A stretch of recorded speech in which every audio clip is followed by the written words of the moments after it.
You are watching JP Moyo Gwagwanga, the spirit of nation. A Sydney doctor has found himself at the centre of a bizarre case accused of murder and funding terrorism in Uganda. Dr. Kiyinji is a successful cardiologist and wants to become Uganda's next president. But he's been branded an enemy of the state in his country of birth, in what he insists is a political setup. Jason Om has this exclusive report. We need a change. Imagine a person who was born in 1940s is ruling a generation of... We need a change in Uganda. At a Saturday night get-together of Ugandan Australians in Sydney's west, the politics of their birth country is front and centre. And tonight the topic is a Sydney doctor's bid to unseat Ugandan President Yoweri Museveni. We young people who were born in Museveni's regime are brainwashed. We think politics is just like that. It's about corruption, it's about scaring people, it's about intimidation and dictatorship. Is Dr. Kiyinji a killer, as the government says so? He is not a killer. That's a mere campaign. I'll say one thing about It's a smear campaign, you're saying? Exactly.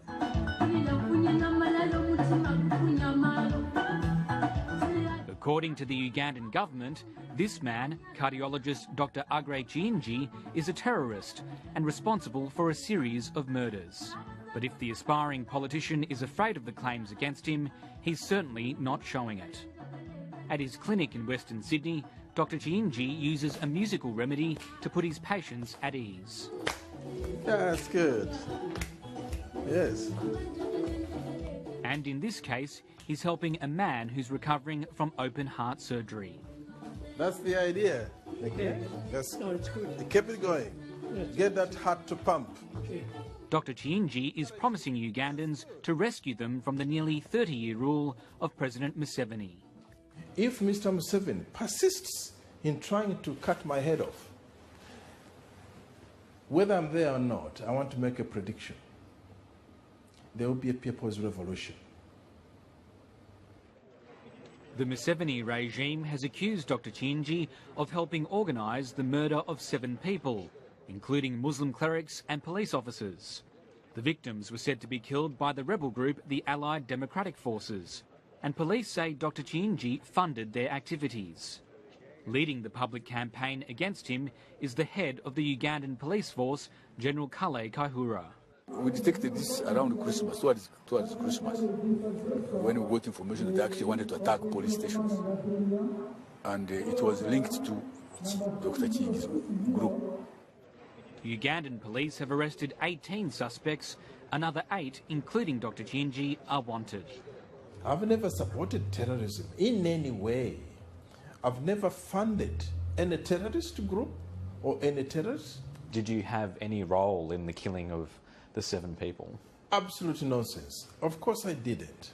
Now, Mr. Museveni, we know, and the Ugandans know, that he's responsible for this. He's an adept of killings and framing people. Dr. Kiyinji says the charges against him are a political setup to stop him from challenging the president. So the president did it, and he's blaming you? Exactly. Exactly. Another deep breath. Dr. Kiyinji has been in Australia for more than 30 years and is known in Uganda as a businessman who used his charity work to help Uganda's poor. But in 2005, while he was in Sydney, he was accused of organising the shooting death of his first wife, Robina, a prominent corruption-fighting lawyer. He was eventually tried and acquitted in Uganda. The Ugandan government has told Lateline it is now appealing the original judgment and will move to have the murder charge reinstated. For even the courts and the judge to stand up and say, hey, look, we cannot do it. This man is innocent, let him go. That is a very brave statement to make. And I don't think they would do that if there was any inkling of doubt that I was innocent. So, were you involved in any plot to murder your wife? No, definitely not. Definitely not. President Museveni has a reputation for crushing any opposition, and observers such as Joseph Kikunyogo says the Australian government should be wary of any extradition request from the Ugandans. I think the government would have to really be careful before extraditing their citizen to a government that is not democratic and a government that keeps raising charges against opposition leaders. It's something which has to be done very carefully. And I think if there is enough evidence, he could still be tried here. That wouldn't be a problem. But I think it would be a mistake if he was to be extradited. Nominations for the election open later this year, and while it's a dangerous move for Dr. Kiyinji, he needs to be in Uganda to run. Dr. Kiyinji says some of his campaigners have been arrested, but that he's built up 5 million supporters through these business cards.